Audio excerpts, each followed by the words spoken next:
Hello, Assalamualaikum warahmatullahi wabarakatuh. We meet again. Now, I'm going to talk about the summary of international business in the form of mind mapping from day one up to our last day. Okay, let's start. So this is what I've learned so far in my class at IPMI Business School for International Business. The first one is an introduction. It talks about why we study international business and how we manage globalization. The reason why we study international business is first, each country has their own competitive advantage. Either it is absolute or comparative advantage, as well as the company also have absolute and comparative advantage. This they could make it into a trade or a business from one country to another or one company to another company that goes beyond each borders. And then there is this international opportunities company that has international opportunities will have both investment and also financing opportunities. They could choose which projects that they want to have and also the financings that suits their best. And also another reason why we study international business is the differences. There's differences in each country. First is the currency differences. There's the currency conversions, right, from one country to another.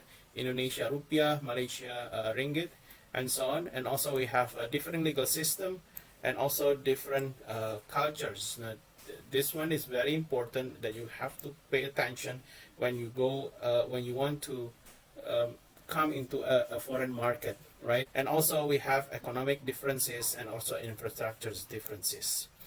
Then how do we manage the globalization? We could manage globalizations through strategic alliance, joint ventures, and also direct investment.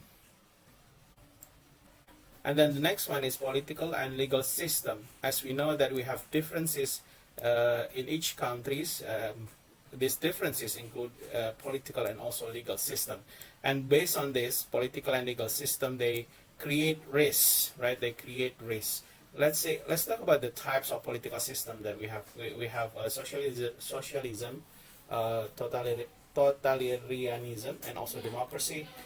And the risks that introduced by the political system are confiscation, expropriation, nationalisms.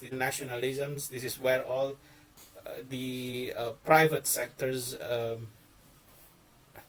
This is where all the private sectors, whether it is manufacturing or another kind of assets, is being taken by the countries or by the governments and being nationalized. And then we have sanctions, embargoes, boycott, war, and insurrections, and also terrorisms. This is just this is the risk that is produced by the political system.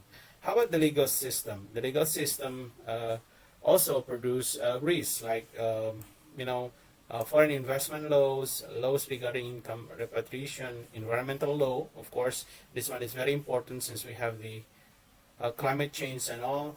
And then controls on operating forms and practices, internet and e-commerce regulation, contract law, and also marketing and distribution law.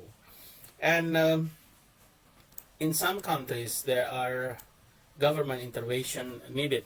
Government intervention is needed because of several reasons. One of the reasons is to protect the industry that the country has. That's why government has to intervene. So what kind of government interventions we have? We have protectionism, we have custom and also tariff and non-tariff trade barriers, quota, and also investment barriers.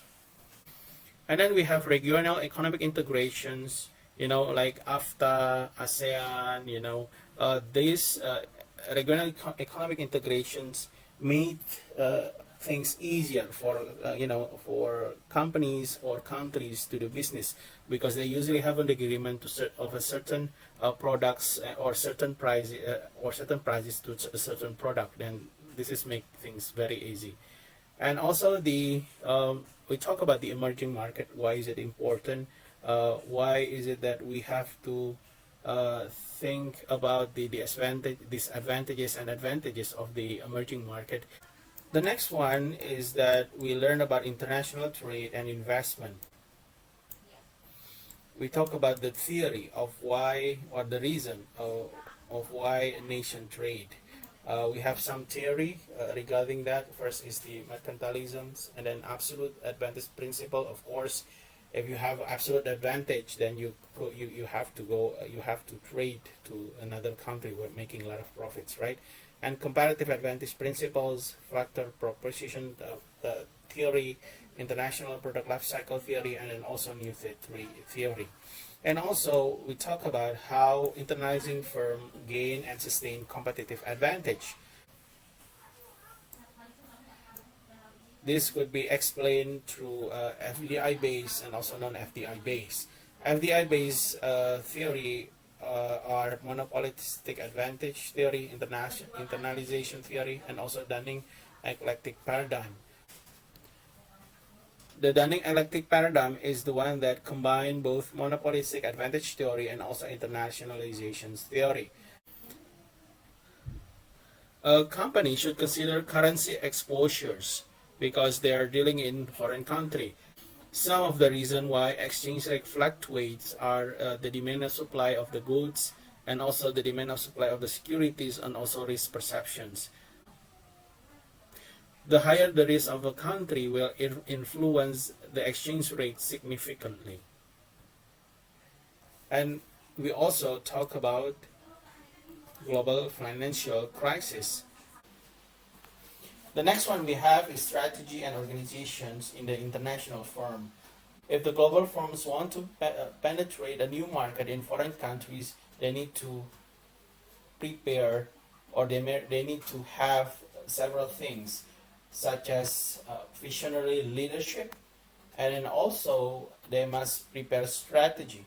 In terms of strategy, there are some theory. The first one is the integrations responsiveness framework, where the strategy is home replication strategy, multi-domestic strategy, transnational strategy, and global strategy.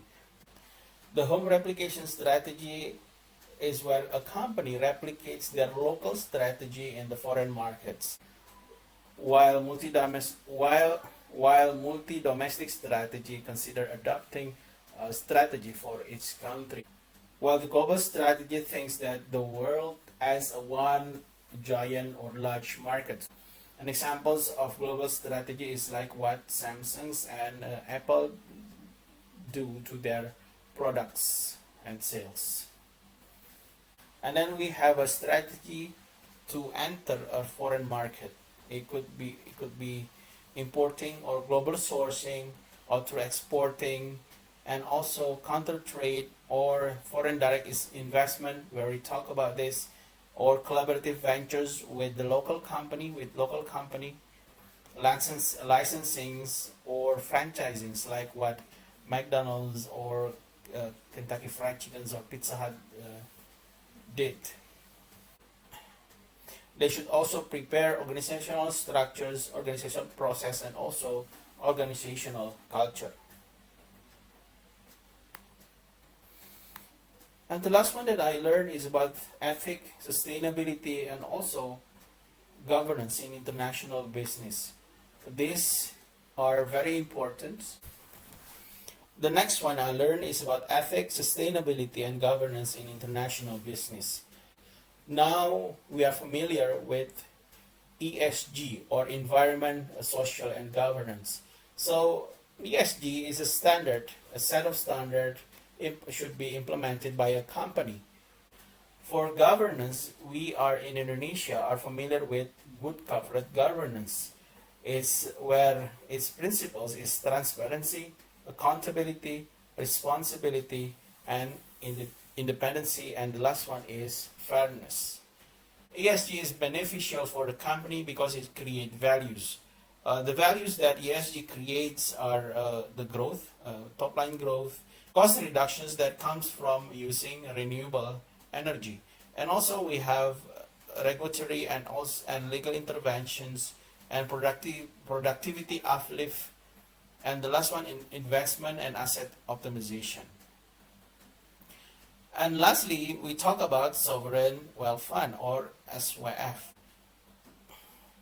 Most of the SWF in the world comes from the excess funding in a country, but for Indonesian SWF, it is not coming from excess money, but from foreign investment, and also the money generated from the SWF can only be used in project in Indonesia only. So it's different from SWF usage in Singapore. Thank you for watching. I hope you enjoyed and learned something from it. And then until we meet again, Assalamualaikum warahmatullahi wabarakatuh.